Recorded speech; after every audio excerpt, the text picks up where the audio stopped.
Listo, me pareció bien, hermanos. Estamos a 2 días de celebrar la Navidad, la Natividad, ¿no?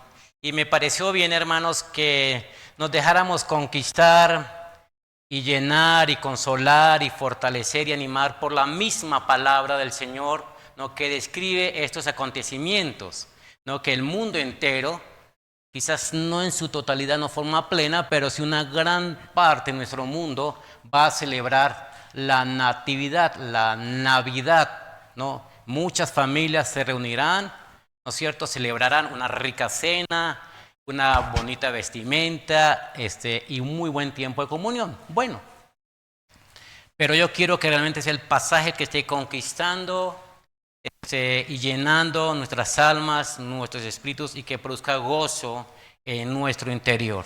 Lucas capítulo 2. Vamos a leer el versículo 1 al versículo 20.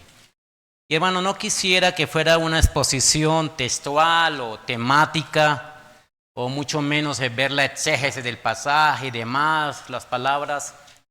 Quisiera realmente que reflexionemos sobre los hechos, ¿no es cierto?, que Lucas describe, acontecimientos maravillosos, hermanos, hermosos, de verdad, que escucha bien, hermanos, escucha bien esto.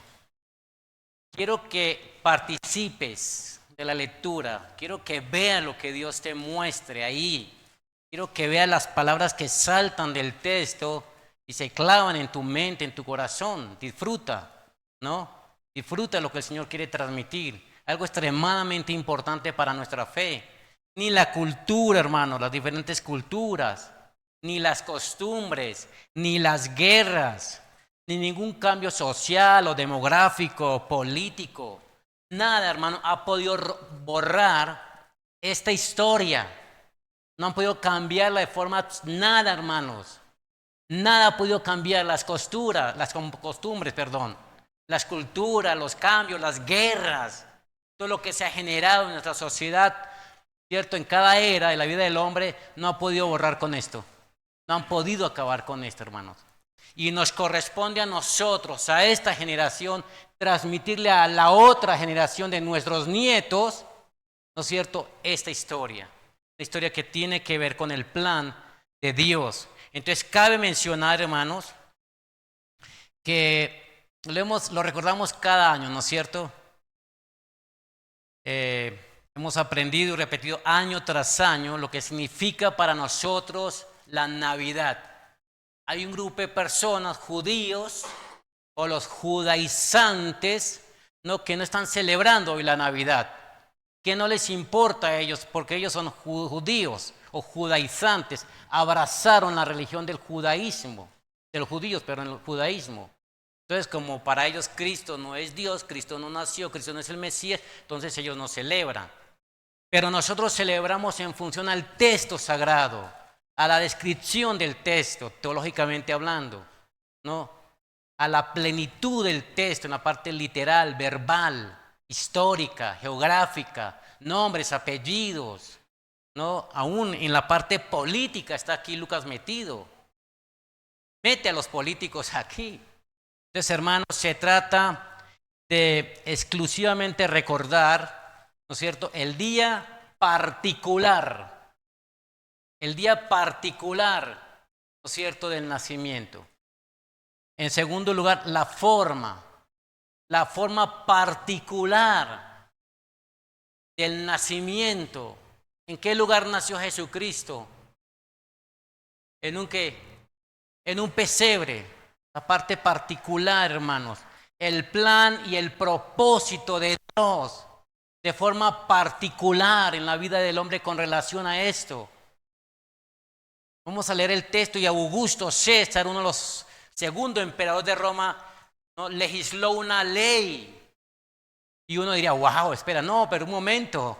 Estaba en el plan perfecto de Dios, el tiempo perfecto, de forma particular, ¿no es cierto?, de lo que Dios quería hacer. Entonces, en esta mañana, hermanos, vamos a recordar ese evento. ¿Qué evento recordamos? Voy a preguntar, ¿qué evento recordamos? ¿El nacimiento de qué? Eso, no es de un bebé, que arrullamos. No, la gente cree en Jesucristo, en el bebé sí, y tienen al bebé y lo arrullan. No, claro, lo tienen. Yo he estado en fiestas, déjame decirte, religiosas, donde se tomaba el bebé. ¿No estuviste nunca en una fiesta de esas? Se arrullaba el bebé, muñequito grande, bonito por cierto, güero, de ojos azules, piel blanca. Oiga, ¿no lo ven ustedes algún día? Sí. No es ese bebé, ¿ah? No. Como decían hermanos, estamos celebrando el día en que Dios determinó y decidió hacerse hombre, nacer, encarnarse. Eso es lo que estamos celebrando. El día en que Dios, por un decreto divino, legislado en el cielo, Él decidió no tomar un cuerpo humano, encarnarse, una figura, no, una imagen, algo corporal, como tu cuerpo, como el tuyo y el mío. Entonces, hermanos, nosotros podemos mencionar, celebramos a nuestro Emmanuel, que significa Dios con nosotros. Celebramos, hermanos, a nuestro príncipe de paz. Celebramos al Padre eterno. Esto tiene que ver con Dios, el Dios hecho hombre. Celebramos al Dios fuerte, ¿no? Y Juan, me encantan las palabras del Juan, que solamente pudo escribirlo por dos cosas, por experiencia y porque fue tomado por el Espíritu de Dios. Y él dice en Juan, ¿no es cierto? No lo busquen, lo tengo acá. Dice, y vimos, y contemplamos su gloria. Un hombre adulto, hermanos, 30 años. Juan está diciendo eso. Y vimos su gloria. Y dice, gloria como del unigénito del Padre. Y dice, lleno ¿de qué cosas? Dos cosas. De gracia y de verdad. Me imagino las palabras de Juan, hermano, de verdad. Vimos al Emmanuel, vimos al príncipe de paz, vimos al Padre eterno. ¡Wow! Vimos al Dios lleno de gloria, lleno de gracia y lleno de verdad. Me motiva esto a mi fe. Eso es lo que celebramos, a nuestro príncipe de paz, a nuestro Salvador, a nuestro Señor. Eso es lo que está anclado en nuestras mentes, lo que conquista y gobierna todo nuestro ser. Rica cena, ¿le encanta el pavo? Me encanta Navidad, ¿sabe por qué? ¿Saben por qué? ¿Saben por qué? Ya les he dicho, ¿saben por qué me encanta? Pati lo sabe, porque comemos mucho y cosas muy ricas. Postres por allá, y comimos por allá, y esta semana estuvo la parte de la familia de Mérida de mi esposa y comimos por allá, hicimos en la casa y comer y no. Y yo decía, ay, y todavía no empieza la Navidad. Gracias a Dios. Me recupero. Sí, hermoso tiempo. Eso es lo que representa. Pero va más allá. Es una verdad que está anclada, que es una realidad que gobierna nuestra vida. Jesucristo en nosotros. Dios en nosotros, el Espíritu Santo de Dios en ti, querido amigo. Esto tenemos que estar persuadidos. Entonces me pareció bien a mí, hermanos, tomar a Lucas, porque Lucas es uno de los mejores, para mí, uno de los mejores historiadores, médico de profesión, pero un historiador, un narrador increíble. El mayor, escucha bien, el mayor escritor del Nuevo Testamento fue Lucas, no fue Pablo. Con dos grandes tomos, el tomo del Evangelio de Lucas y el tomo de Hechos, ¿no? Y ambos articulados, uno proyecta al otro, y no se preocupen en pensar que cosas que no armonizan, porque Jesucristo estaba acá, pero Lucas escribió como 35 años después de que Jesucristo murió, no fue el otro día que empezó. Un gentil, el gentil de la Biblia escribiendo, hermanos, el primer gentil de la Escritura, ¿no? Entonces él narra unas cosas maravillosas que no narran los otros evangelios. Como historiador toma los detalles. Y miren lo que dice, vamos a leerlo, ¿va? Por favor, preste atención y ayúdeme a observar lo que yo no puedo observar. Ayúdeme, por favor. Lo que yo no puedo ver. Yo vi 4 aconteció, los vi acá. Y quiero que por favor voy a leer despacio. Trae tu mente acá, olvidemos las compras del martes. Olvidemos los regalos que no has comprado. Olvídate de mi regalo, no es importante. Si no has comprado, no lo compres, tranquilo. Pero ten tu mente acá, ¿sí? Ten tu mente acá, tu corazón acá, tu espíritu acá. Dice así, la escritura. Aconteció, el primer aconteció, ahí está, mira. Yo vi 4. Aconteció en aquellos días. ¿Cuáles días? No. ¿Cuáles días? Tenemos que preguntarnos. Y dice, en aquellos días se promulgó un edicto de parte de Augusto César, ¿no? Que todo el mundo fuese empadronado. ¿Qué es la palabra empadronado? Un censo, muy bien, un censo. Todo el mundo. Nuestra cultura, la parte social, hay censos, claro, los tenemos con alguna frecuencia. Versículo 2. Este primer censo se hizo siendo Cirenio gobernador de la provincia de Siria. El emperador era Augusto César. Augusto César no es el nombre, es un título, ¿no es cierto? Y aquí dice, segundo el versículo 3, el versículo 2, este primer censo se hizo siendo el nombre Cirenio gobernador de Siria, una provincia allí. ¿No es cierto? Ahí iban todos, escucha, iban todos para ser empadronados. Detalle importante, cada uno a su ciudad natal, donde sus padres y donde ellos habían nacido. No es que iban todos a Belén, no. Iban de forma ramificada, cada uno a su lugar de nacimiento. Si hoy hubiese un censo mundial, y el gobernador que determinó ese censo dijera cada uno a su lugar de origen, entonces yo tendría que regresar a Colombia. Ah, no, a México, sí, ¿verdad? Y mi hermano Miguel a su antigua Gran Colombia, ¿no? Gran Colombia, no quieren reconocer. Un problema. No, no. Ahí dice, cada uno a su lugar. El versículo 4. Y José subió de Galilea, y yo vi el mapa y dije, qué raro, porque dice subió de Galilea, de Galacia, aquí está, cerca del mar Mediterráneo allá, Nazaret de Galilea, y Belén está acá, abajo, cerca del mar Muerto.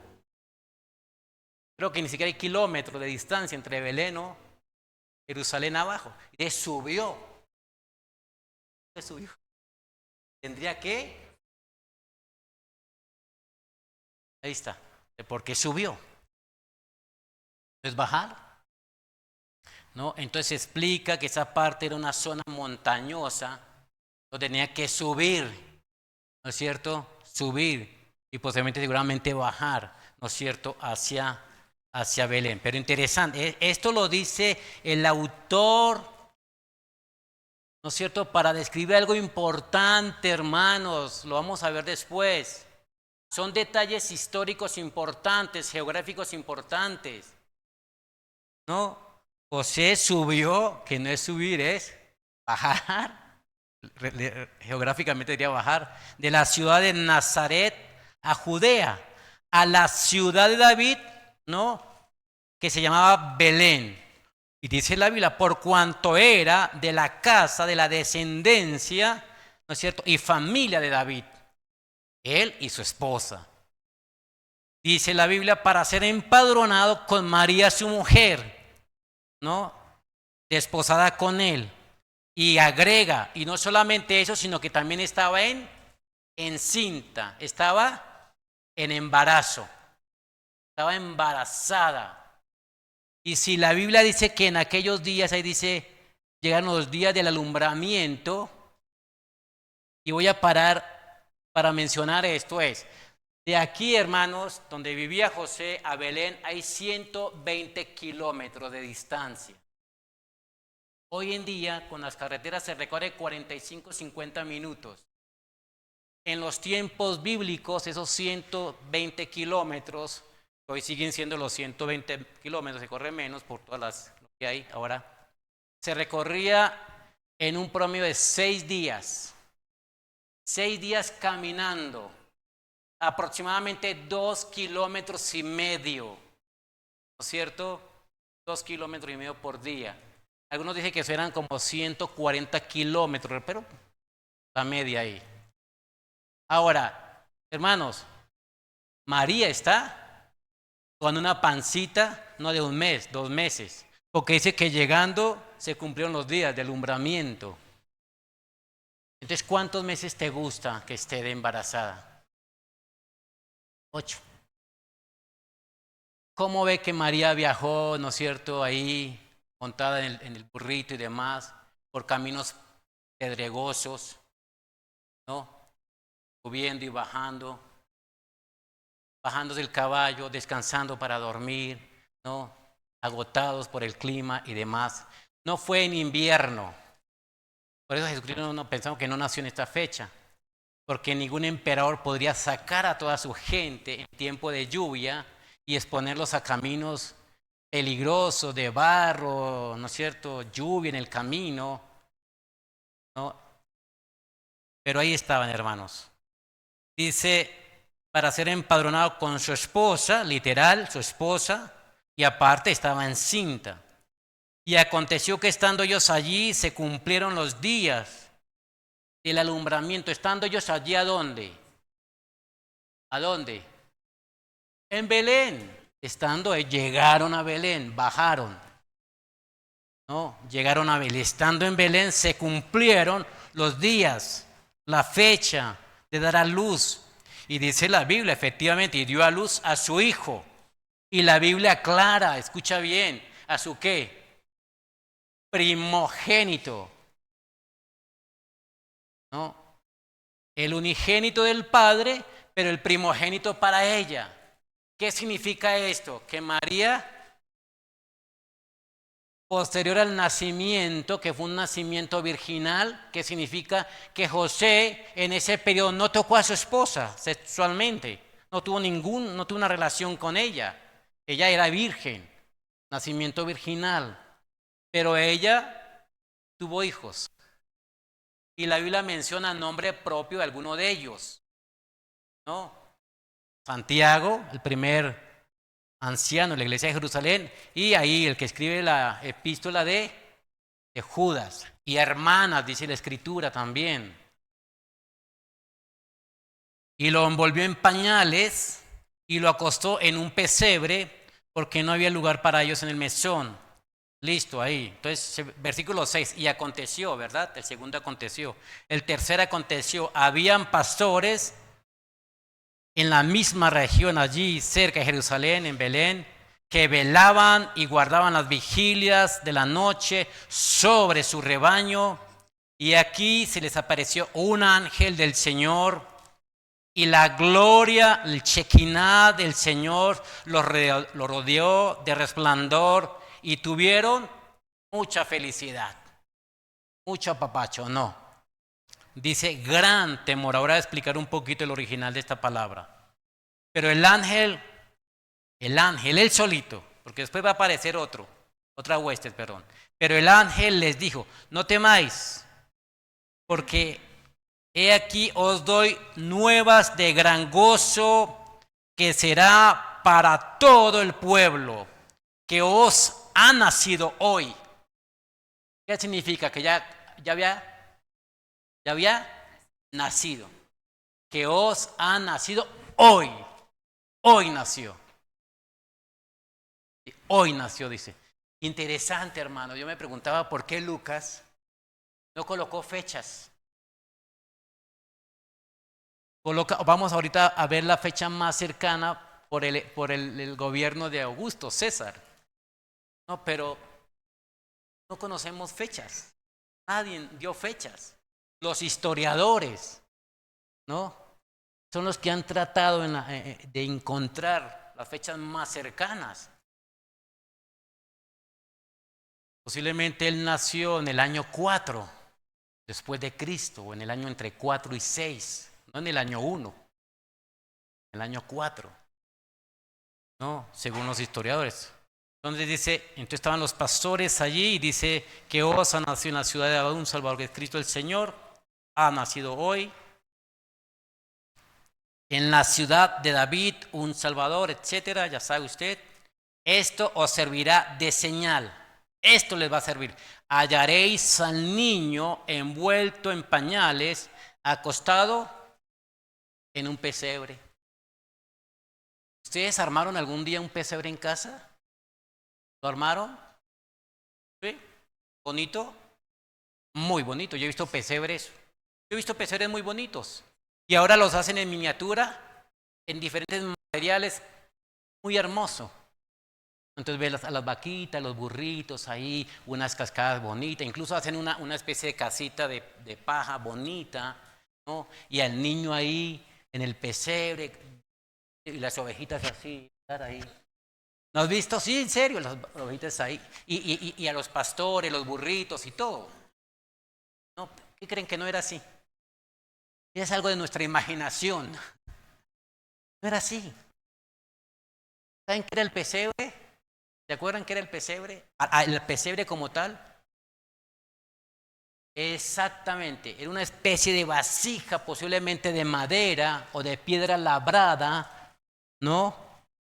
Artesanal, que llevaban y ahí le colocaban o la bebida o la comida, la pastura a los animales, X animales. Ese era el lugarcito ahí, y la cama de Jesús y la cuna. No hay cuna, mi amor, pero Dios ha provisto un pesebre, echemos al muchacho ahí. ¿No? Entonces ahí María acomodando seguramente con la pastura un poquito. Ese es el lugar. Y no es un pesebre como como nosotros decimos que es un rebaño, que decimos que es, ¿no? Todo bonito, los animales, no es así. Pareciera ser que era un lugar, ¿no es cierto?, en la montaña, donde por alguna situación ahí se habían formado pequeñas cuevas, una cueva, que los pastores o los que cuidan animales en tiempos de frío metían ahí para antes de llegar a sus casas, no pueden, entonces metían ahí y se quedaban ahí cuidando, ¿no? Una cueva oscura, ¿no? Metido ahí, algunos animales y un pesebre. Fue ese lugar. No, son los detalles que describe ahí. Y envuelto en pañales. Y dice, porque será una señal para los pastores. Y miren ahora, versículo 13. Y dice ahí, y repentinamente apareció con el ángel, con el mensajero, una multitud de huestes celestiales. Primero estaba el ángel solo, dando el mensaje. Después, con el ángel apareció así, arte de magia. De repente, están los pastores. ¿Cuántos? No sabemos. Los pastores eran en función al rebaño. A veces los rebaños se juntaban los pastores el rebaño y cuidaban a todas las ovejas, los pastores. Y después cada uno llamaba su nombre por las ovejas. Y todos corrían. Y cada pastor con sus ovejitas. ¿Sí? Yo sabía, pues, ¿cuántos pastores no lo dice el historiador? Pero ahí dice la Biblia, y de repente apareció un ángel, una multitud de huestes celestiales que alababan a Dios, que estaban glorificando, alabando a Dios. ¿En qué lenguaje? No lo sé. ¿Qué decían? Tampoco lo sé. Bueno, y decían, gloria a Dios en las alturas. Un mensaje de adoración. Y en la tierra, paz. Recuerden que la paz es un resultado de la justicia divina. Por eso estaba hablando de paz. Y dice, y buena voluntad para con los hombres. Aquí hay una carga teológica importante, hermanos, con dificultad, porque algunos escritores e intérpretes no se han puesto de acuerdo en la palabra voluntad. Aparece en griego, pero otros dicen que si fuera apareció una S, que voy a mencionar al final, una S ahí, esa voluntad cambia. No, lo voy a explicar ahora. Y el cuarto sucedió, versículo 15, sucedió, o sería el aconteció. que cuando los ángeles se fueron de ellos al cielo, muy claro, hermanos, el autor, los pastores se dijeron unos a otros, hablaron entre ellos y de forma muy convincente, muy segura, muy persuadidos, pasemos pues hasta Belén, finalmente estamos cerca y veamos esto que ha sucedido. ¿Creyeron o no creyeron ellos? Ellos creyeron. Bueno, se pusieron de acuerdo. Uno de nosotros se tiene que quedar acá cuidando, pero otros nos vamos ahora, aquí, ya, y vamos a ver y a contemplar las cosas que sucedieron. Nunca en su mente dijeron, vamos a ver si lo que el ángel dice es verdad, no sea que nos esté choreando acá. No. Estaban persuadidos, convencidos, ¿no es cierto?, de este maravilloso mensaje.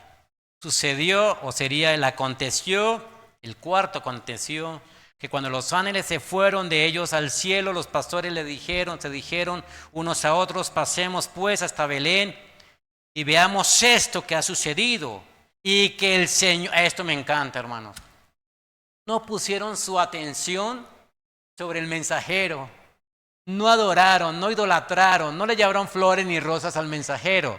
Dijeron, ahí, escucha bien, lo que el Señor, lo que Dios nos ha manifestado. Nosotros diríamos, es que el ángel nos dijo, y el ángel. No. Digo, no, el Señor nos envió un mensaje. Interesante, ¿verdad? Vinieron pues apresuradamente. Otro detalle muy importante, ese apresurado habla de la actitud que había en sus corazones, en sus vidas, ¿no? Y hallaron a María y a José y al niño acostado en el pesebre. Y al verlo dieron a conocer lo que les había pasado, ¿no? Y todo lo que había acontecido. Y se había dicho acerca del niño, versículo 17, 18. Y todo lo que oyeron,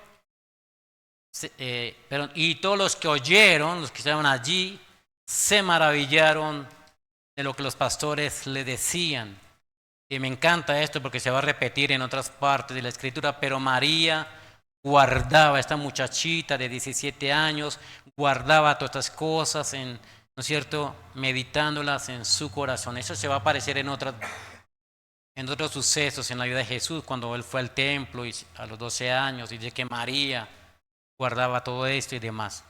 Y volvieron los pastores glorificando y alabando a Dios por todas las cosas que habían oído y visto, ¿no? Y cómo se les había dicho. Pues es la narración. Cuando los jóvenes les estimulamos a que hicieran una pequeña obrita representada, yo le decía a mi hija, pero es muy fácil, no, pero hay que preparar y hacerla. Digo, es muy fácil hacerla, porque lo más complicado ya está, el guión ya está escrito, el guión ya está. ¿Qué es lo complicado? Desarrollen el guión, ¿no? Lean el guión, sencillo. Y actúen, el guión ya está, lo más complicado. Pues aquí está el guión de todo lo que ha sucedido. Voy a ver algunos detalles y usted me tiene que ayudar con otros. ¿Listo? Lo que usted pudo observar y ver. Les voy a preguntar a algunos de ustedes. ¿Listo? Va a preguntarle. Así que, ver, por favor, oído atento. ¿Te puedo llegar a preguntar? ¿Listo? Aconteció aquellos días que se promulgó un edicto. ¿Qué es un edicto? Una ley, algo legislado, algo decretado, inamovible, se tiene que hacer. ¿Quién lo decretó? De parte de Augusto César. ¿No? En sus Biblias yo no lo anoté, pero ahí en sus Biblias, si alguien lo tiene anotado, está el nombre de este segundo emperador de Roma. El primero fue Julio César, ¿no? El segundo fue él. Ahí aparece en su Biblia, no sé si alguien lo tiene ahí, el nombre de él, Augusto César. Pero ¿cómo se llama él? ¿Ven en sus Biblias? Que yo no lo anoté. Ahí, hermano, usted tiene su Biblia anotada. Era Tabor o algo así, ¿no es cierto? O Tabor, ¿sí? No. Bueno, no recuerdo. Después se los digo. No lo anoté, se me olvidó. Augusto César era un título, ¿no? De su posición, ¿no? De su jerarquía. de su poderío, el César. No es que llamaba César, no, o Augusto, no, Augusto César, ¿no? Y ahí aparece en la palabra en latín, el significado, lo que le da jerarquía a este gobernador. Es uno el segundo de 2 emperadores que tuvo Roma. Por lo menos otros 2 emperadores, ¿cuáles fueron? Julio César, ya está. Otro muy malo, ¿cuál fue? Nerón. Y otro después de él, ¿se acuerdan quién fue?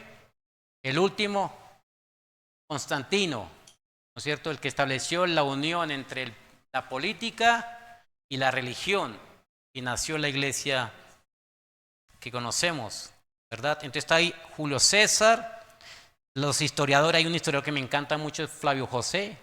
No, yo no quiero mencionar mucho, hay un montón de pero no estoy seguro que Lucas no quiere que yo conozca de Julio César, de Augusto César. No creo que sea la intención del autor, pero sí lo podemos estudiar.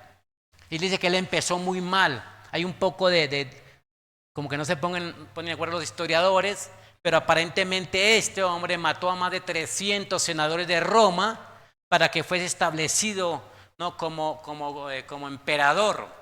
Otros dicen que él empezó muy mal a gobernar, pero terminó siendo un hombre excelente en su gobierno y estableció a Roma con mucha fortaleza, con mucha firmeza, ¿no? Y ahí después ven cómo históricamente murió y demás. Ahí está este Julio César, que todo el mundo fuese empadronado. Pregunto, ¿cuál sería el propósito por el cual él quería que la gente fuese empadronada? Un censo. ¿Para qué?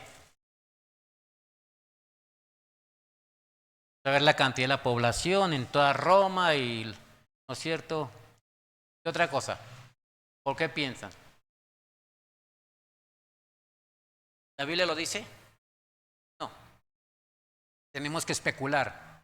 Algunos dicen que él quería saber realmente la cantidad de hombres de cierta edad, ¿no? Que fueran candidatos para que se enlistaran, ¿no es cierto? ¿No es cierto? Ahí está, en las filas militares, ¿no es cierto?, del Imperio Romano, que formaran filas. Otros decían que él quería estabilizar económicamente a Roma muy rápido, entonces quería saber cuánto tributo tenía que pagar la gente por familias y esas cosas, ¿no? Pero no se sabe ciertamente por qué el tema del censo, no lo dice la Escritura. Pero ahí dice el primer censo siendo Cirenio. ¿Por qué se menciona? Porque pareciera ser que él fue el que administró la aplicación, ¿no es cierto?, que se tenía que llegar a hacer, el que dirigió, que todo el mundo fuese empadronado, se cumpliera el decreto, por eso se menciona, ¿no? Dicen los historiadores. Ya dijimos que subió de Galilea a la ciudad de Nazaret, una zona montañosa, quizás tenía que subir y después descender, ¿no es cierto?, hasta Belén, que estaba cerca. Usted lo ubica en el mapa y al frente está el Mar Muerto, ¿no? Y ahí estaba Belén y unos kilómetros más adelante estaba Jerusalén, ¿no? ¿Otro detalle importante o no? ¿Qué ven ahí, hermano? ¿Qué otro detalle histórico pueden ver o político ahí? ¿Se acuerdan que en Hechos capítulos, nosotros lo estamos viendo ahora con los varones, en Hechos capítulo 5, vaya conmigo, hermanos, un detalle que podría coincidir o podría no coincidir, no lo sé, pero se menciona aquí en capítulo 5, verso 37. ¿Se acuerdan cuando Gamaliel está dando consejos a todo el concilio judío acerca de los apóstoles, su enseñanza y demás? Entonces Gamaliel se levantó y dio un excelente consejo a ellos, ¿no? Y después dice el versículo, vamos al 36, porque antes de estos días se levantó Teudas diciendo que era alguien y a se animó, se unió un grupo de 500 hombres, pero fue muerto. Y después, dice, después se levantó Judas, el Galileo, en los días ¿dónde estaban? En Galilea, arriba, Nazaret, ahí está. Después de esto se levantó Judas el Galileo en los días del censo y llevó en pos de sí mucho pueblo, ¿no? Como que armó una protesta tremenda en contra de Roma por los impuestos. No, porque ¿cómo es posible que nos van a hacer esto? Entonces se levantó, organizó al pueblo, protestaron, y dicen en Galilea, dicen el tiempo del censo. El problema es que después de este censo hubo otros censos. Entonces, no sabemos, ¿no? Pero lo menciona Gamaliel ahí como un dato histórico, ¿no es cierto? Ok. Toda la familia ahí dice que todo el mundo. ¿Se acuerdan que dijimos que mundo tiene tres connotaciones? ¿Se acuerdan? La primera es, ya os dije, ya os enseñé. La primera es que cuando hablamos de mundo, hablamos de ¿qué? De sistema. El príncipe de este mundo, sistema. El mundo que hablamos de todo lo que vemos, las estrellas, la Vía Láctea, las galaxias, estrellas y demás. Y en este caso las personas, porque de tal manera amó Dios al mundo. No habla del sistema ni de las galaxias, habla de las personas, como en este caso, que todo el mundo, todas las personas fuesen, ¿no? Y salieran de su lugar para ser empadronados. Muy bien. Subió Jerusalén, de ahí de Galilea, Nazaret, los cielos subieron ahí. Y allí. Ahora, veamos otro detalle importante. Alguien que lo busque, por favor, para que yo. Miqueas 5:2. Hermano. A ver, Uriel, Miqueas 5:2.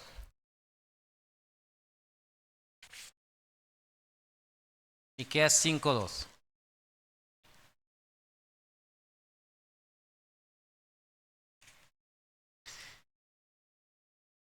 Tengo una pregunta.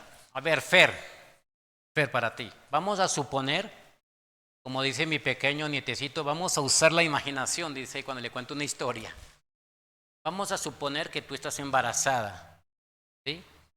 Que tienes que viajar caminando de aquí casi a Tepozotlán, por tierra, tienes 8 meses de embarazo, ¿no es cierto? Porque el gobernador Curi lo determinó, que todos los cretanos, todos aquí, tienen que reunirse allá en Tepozotlán. ¿Cuál sería la actitud de tu esposo, de Luis, ¿no es cierto? ¿No? ¿Qué habría en su corazón? ¿Qué conducta? Y todos caminando, ¿ah? No en autos, no en transporte público, no en helicóptero, no. Todo el mundo caminando, con sus familias, sus hijos, todo el mundo tiene que llegar allá. Pero Luz dices, mi esposa tiene 8 meses de embarazo. Si vamos a ir caminando, lo más posible, lo más probable es que se adelante el bebé por todo el ejercicio y la dinámica. ¿Y cuánto tiempo nos va a llevar? ¿No? 150 y algo de kilómetros que ir de aquí hasta Tepozotlán. ¿Sí? ¿Cuál sería la actitud de Luis? Molestia, se molestaría un poco. ¿Qué otro intento haría? ¿Qué otro esfuerzo haría Luis? Que no te cansaras o literalmente vamos a hacer algo para que no vayas. Vamos a escondernos. No, nadie va a saber, pero tú te vas a quedar acá. Yo no quiero exponer la vida de mi hijo. ¿Qué habría en el corazón de José, hermano? Eso es lo que quiero llevarles a pensar. Preocupación. No era un camino como de aquí a Bernal, hermano, que son 49 kilómetros, plano y demás. Escabroso, peligroso, tenía que viajar solamente de día porque de noche era peligroso, ¿no? Pero hermano, eran los planes perfectos de Dios. Porque miren lo que dice ahí. ¿Quién lee Miqueas? ¿No puedes leer?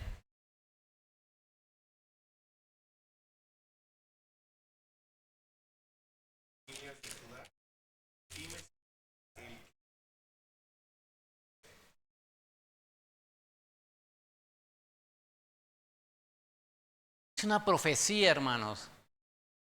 O 400 años antes, no recuerdo el tiempo ahí que se había dado. Dios estaba orquestando exactamente de forma puntual. No era el tema de Augusto César. Por ello le coloqué a mi predicación que se me olvidó mencionarla, hermanos. Todo se trata de Dios y de su plan. Todo se trata de Él, no de Augusto César. O si le gusta o no le gusta a José y María. O si es muy lejos, o si el niño se expone, ¿verdad? O el embarazo.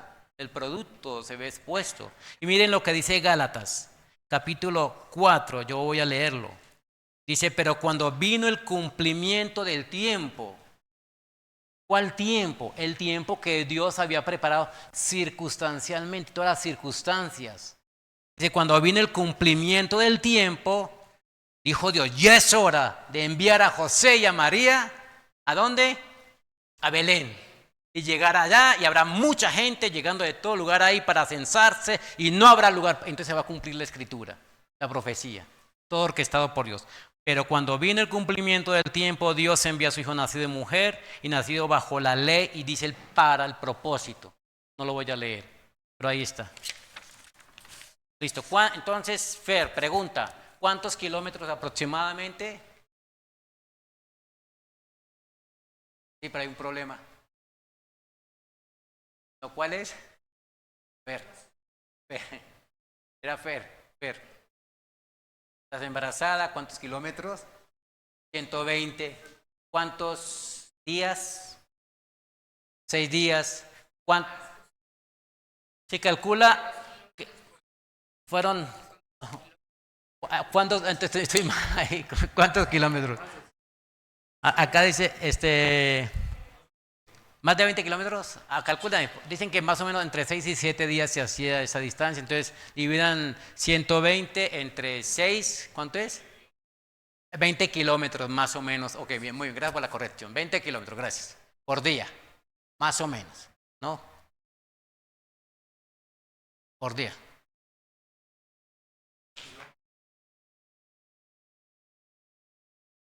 Bueno, entonces más días. No, pero ¿se dan cuenta lo que Dios está diciendo, las proporciones, la distancia, el embarazo, el burrito, la comida, todo lo que había que llevar, las provisiones, el lugar escabroso, todo, complicado, ¿no? Complicado, ¿no? Aconteció que estando allí ya se cumplieron los días, no se halló lugar, ¿no es cierto? Y nació Jesucristo allí. Yo creo que no hay ninguna dificultad de entender esto. Hay que esforzarnos en la imaginación para entender que vino el alumbramiento y nació. Un nacimiento normal, alguien que le ayudó, una partera ayudó y nació Jesús. Fue llevado a este lugar y demás. Ok, el tercer aconteció. Había pastores en la misma región y aquí cosas muy importantes para resaltar es que le rodeó el resplandor. Un resplandor. ¡Wow! Rodeó un resplandor, dice, y tuvieron gran temor.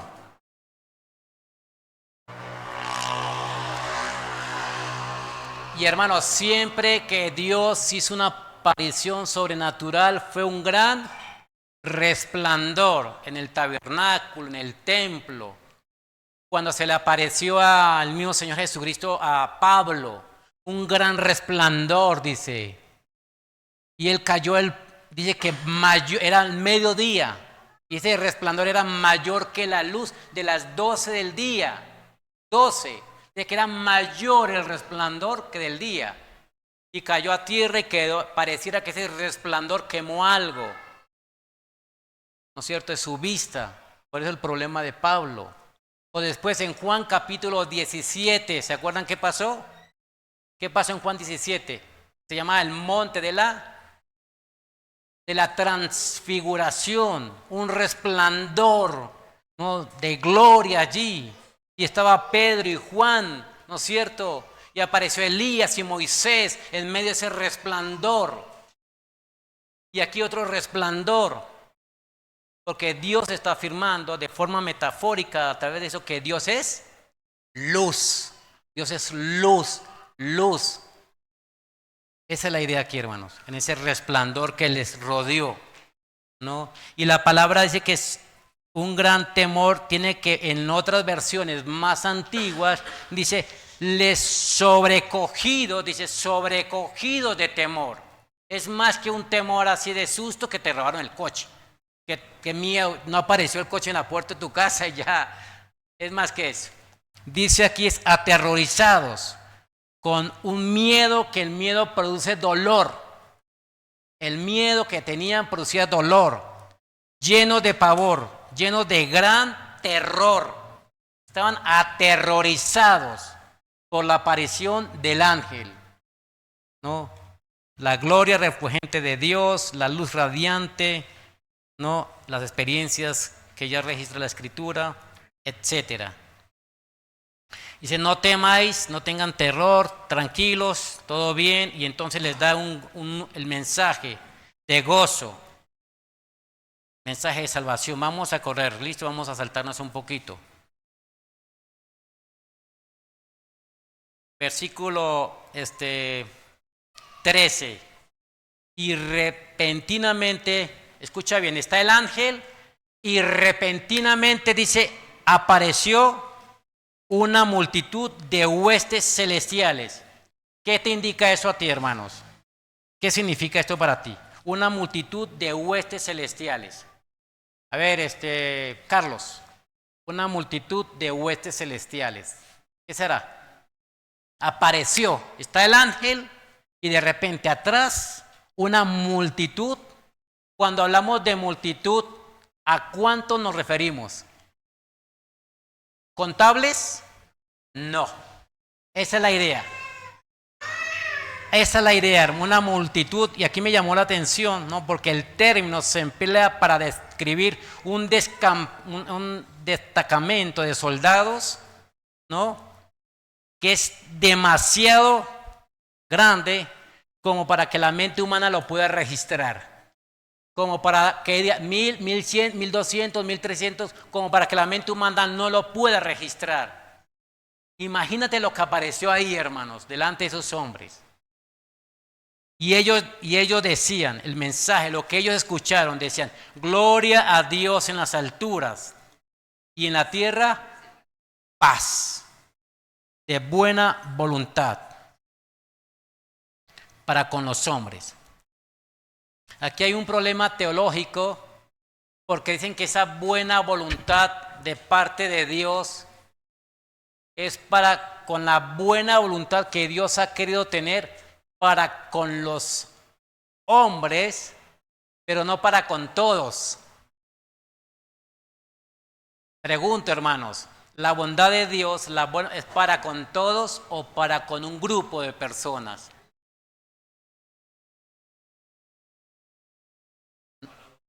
Uno diría que para todos, pero ahí son las cargas teológicas, de acuerdo a la línea teológica. Y algunos dicen que la palabra que aparece allí en buena voluntad es eudokia, ¿no? La buena voluntad para los hombres, ¿no? Pero si el ángel mencionó eudokias, con ese final, si él logró el ángel decir doquias, es solamente la voluntad de Dios para con algunos hombres. No, nosotros no sabemos, pero es la postura ahí, ¿no es cierto? Entonces, para quienes reposa el favor de Dios de forma particular, nosotros no creemos del todo esto, que el favor de Dios es para un grupo particular, sino que el favor de Dios es para todos los hombres.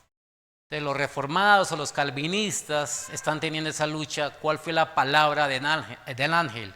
¿No? Eudokia o eudokias, con ese final, ¿no? Si es eudokias, es solamente un grupo particular, ¿no? Nosotros no lo sabemos. Son notas de John MacArthur y William Hendricks en cuanto a salvación que no quiero mencionar.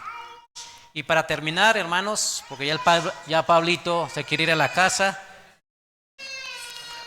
Yo también, hermano, la verdad. Miren el versículo 5.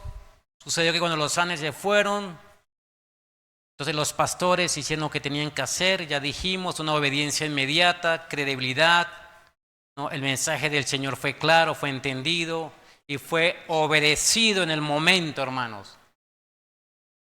Y me encanta el versículo 20, y con esto termino. Y volvieron los pastores glorificando.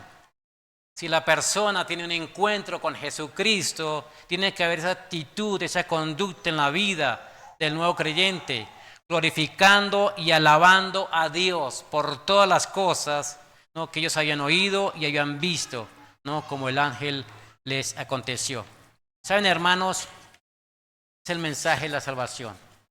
Pero me gustaría terminar a manera de conclusión leyendo una breve declaración, escucha bien, doctrinal acerca de nuestra cristología. Lo voy a leer, ya lo mencionamos, solamente lo coloco en orden. De lo que nosotros vemos como Dios describe a Cristo y lo que la iglesia cree acerca de Cristo. Entonces, primero, lo que celebramos en Navidad no es el nacimiento de un bebé, sino que ese bebé que contemplamos es la encarnación del Dios hecho hombre. Eso nosotros lo creemos. Isaías capítulo 9 describe los nombres, ¿no es cierto?, de ese bebé. Padre eterno, Emmanuel, príncipe de paz, etc. Número 2, confesamos el misterio, que es un misterio, porque Jesucristo es 100% Dios, pero 100% hombre. Dos naturalezas, hermanos. Una naturaleza humana y una naturaleza divina. Es un misterio. No tenemos la capacidad para entender esto, hermanos. Lo creemos, porque así lo presenta la Escritura. Un Dios perfecto, pero un hombre en su naturaleza humana perfecto. Por eso lloró, por eso se agotó, por eso tuvo hambre, por eso se airó. La parte humana, ¿no? Pero perfecto, sin pecado. Jesucristo crucificado, ¿sí? Jesucristo fue muerto, fue declarado sin vida. Jesucristo fue sepultado. Jesucristo resucitó al tercer día. Lucas describe que Jesucristo subió. ¿Cuántos días después? 40 días. No, 50 días fue el día, 10 días después vino el Pentecostés. No, y dice Esteban, capítulo 7 de Hechos, dice que lo vio a él, ¿a dónde? Sentado a la diestra del Padre, rodeado de gloria. Nosotros creemos eso, hermanos. Creemos que Él está intercediendo por nosotros ante el Padre, pero creemos como iglesia que Cristo va a regresar. Es inminente, hermanos. Es un hecho, es una realidad que Cristo regresará. En tercer lugar, hermanos, creemos que Jesucristo cumplió la ley. No vino para quitar, para abrogar, para menospreciar la ley. No, porque la ley hablaba del carácter santo de Dios. Él vino para cumplir. Expió el pecado y satisfizo las demandas justas y santas del carácter de Dios. Sexto, Él tomó nuestros trapos de inmundicia y nos vistió a ti y a mí, ¿no?, con una ropa de justicia. Somos justificados, somos declarados santos, sin mancha. Yo creo, y la iglesia cree esto, hermanos. Él es nuestro sacerdote, Él es nuestro profeta, pero también Él es nuestro rey. Él va a reinar de forma literal, pero ahora está gobernando de forma individual en cada corazón. Él viene, ¿no?, te conquista y después de conquistarte te gobierna. Él es el rey, tendría que ser el rey de nuestras vidas. Él fundó la iglesia. Él estableció, Dios, sobre esta roca, Él, no sobre Pedro, como dice la iglesia tradicional. Él edificó, sobre Él se edificó la iglesia. Él edifica y sustenta de forma permanente. Él reina en la iglesia y Él va a regresar por su iglesia. Jesucristo es Señor y le adoramos todo el tiempo, hasta cuando estemos en su presencia. Esa es nuestra doctrina cristológica. Vamos a orar. Señor, gracias por el texto. Hay muchos detalles, muchas cosas importantes, muchos datos históricos, políticos, que los historiadores han descrito como argumentos, pero nos quedamos con lo que Lucas quiso transmitirnos, que Dios se hizo hombre, que habitó entre nosotros, y Juan y los que vivieron con Él vieron su gloria. Y hoy nosotros le contemplamos como sacerdote, como profeta, y como quien está gobernando en nuestras vidas, y que cada día nos estimula a pensar en su pronto regreso. Gracias por esto. Celebraremos la Navidad de esta manera, recordando al Emmanuel, al príncipe, al Dios eterno, entre nosotros. Señor, bendícenos, que pasemos un buen tiempo, empezando la semana, el día 24, el día 25, y Señor, seamos siempre guardados por ti. Oramos en tu nombre. Amén. Gracias, hermanos.